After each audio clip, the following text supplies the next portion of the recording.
have talked about Lindsay and her part of this Love After Lockup crime story episode. So now I want to talk about Garrett. Garrett had a crazy childhood. He started getting into life of crime at a very early age.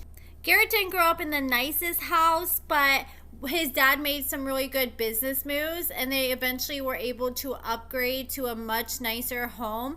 But when Garrett was only an infant, his parents ended up splitting up and he bounced back and forth between his mom and dad's house. That became very stressful for young little Garrett, and Garrett's mom eventually started dating this guy, and Garrett and his mom thought he was the coolest guy on the block. This guy had a nice fancy car and he liked to drive it real fast, which that should have been a major red flag to Garrett's mother, that she started dating this dude and now he wants to drive all fast and reckless with her two sons in the car. And then Garrett ended up really liking this guy, and they would go shopping all the time and he would buy Garrett all these things. And then he eventually introduced Garrett into shoplifting. I guess a lot of the things that he was getting, he was stealing from the stores. And he's like, hey kid, it's real easy. And he was even having Garrett help him steal stuff for him. And Garrett was like, wow. And next thing you know, he starts stealing candy by himself. Then next thing you know, it upgraded and he started stealing like toolkits. Then he started stealing cars,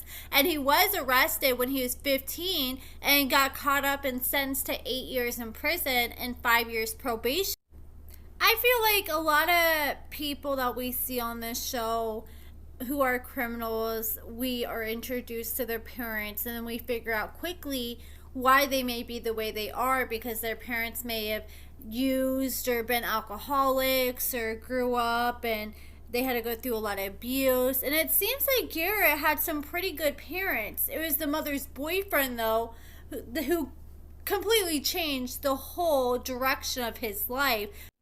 Not only did Garrett's mom's boyfriend introduce him to a life of crime, but he also introduced Garrett to smoking weed, and he eventually ended up going to jail for trafficking. And as soon as he gets out, he is sitting there and Garrett walks in and he's got a big old smile on his face and he's holding this fat sack of weed and he's like, yep, I'm right back at it again. The next thing you know, Garrett starts smoking weed, then that progressed to Xanax and Coke, and then he eventually started doing meth. And Garrett, his dad, had a nice house, but there's a very wealthy neighborhood that was nearby, and Garrett used to just walk into all the wealthy neighborhoods and scout where he was going to do his next lick, and he would break into houses and break into cars, and he had this little method he would break into these cars, and sometimes he wouldn't find anything, but that wasn't always a loss for him, because he would see if they would have a garage door opener, and a lot of times these people would have garage door openers in their cars.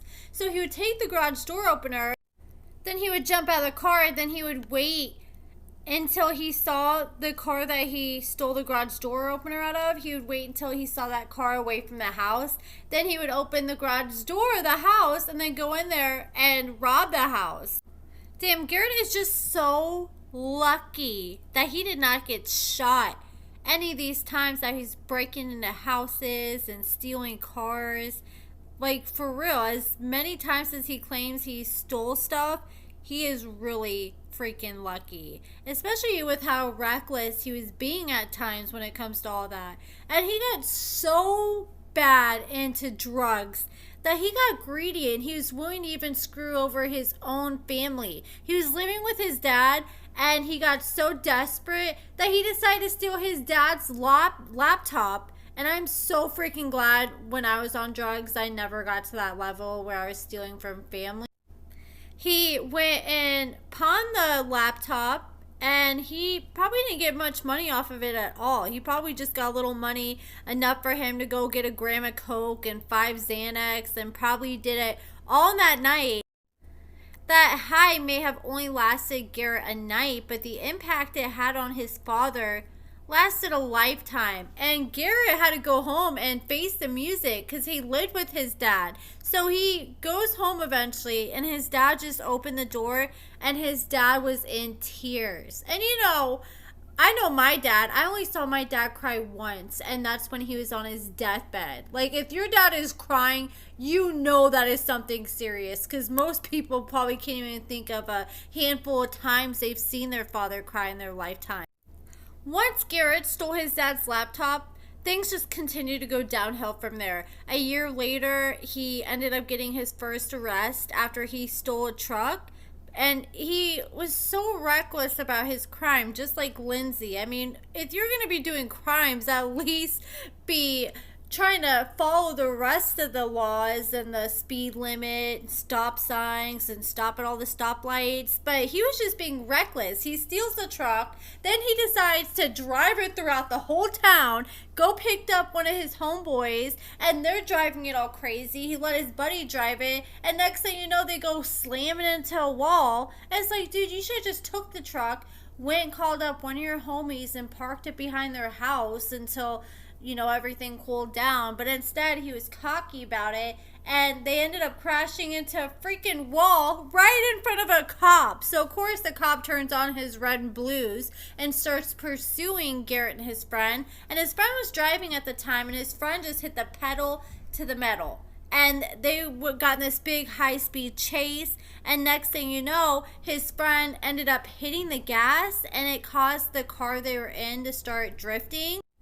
The next thing you know, they went slamming into a light pole, totaled the car, and then they jumped out and started running for the woods. And again, that is another freaking miracle. He's so lucky that that car or that light pole they ran into didn't hit them in the wrong spot, because they could have lost their life in a matter of seconds. And I swear, like, Garrett's like a cat with 9 lives out here. So he goes running off to the woods.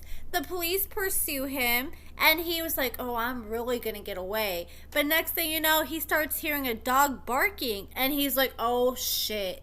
It is about to get real. The next thing you know, he sees this mean police dog coming at him full speed with its teeth out, and he jumps up and attacks Garrett. And Garrett got so freaking terrified, he ended up pissing his pants.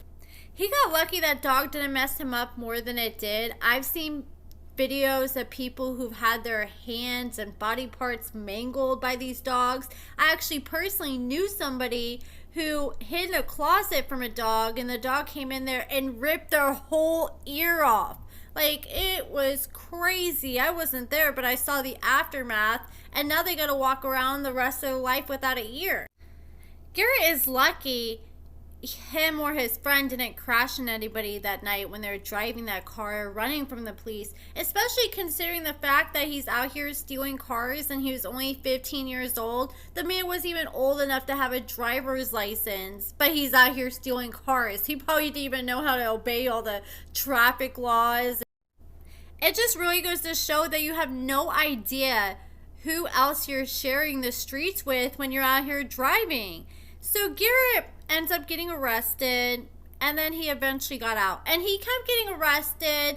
They would hold him for 24 hours, so he got cocky as hell, just like Lindsay. He never really got no real consequences from his actions.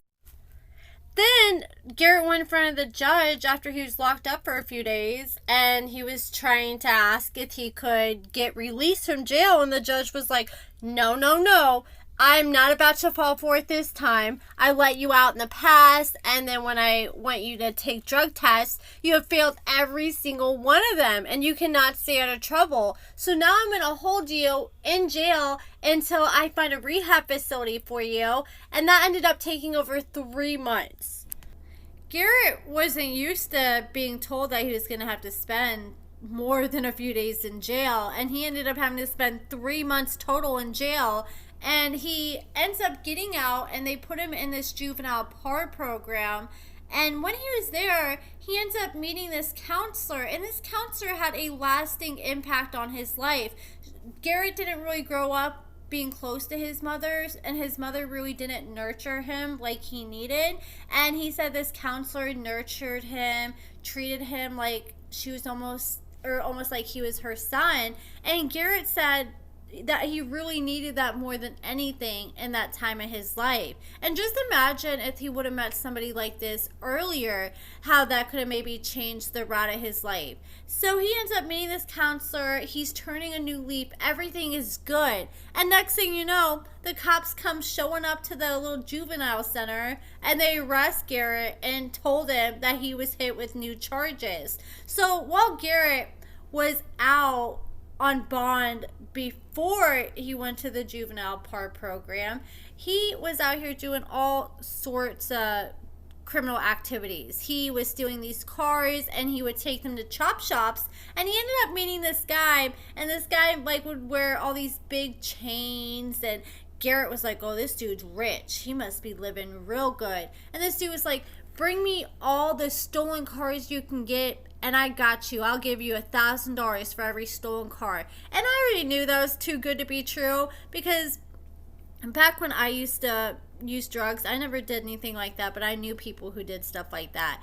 And people like that would get like $100, $200. I think the most I ever heard someone getting was like $300.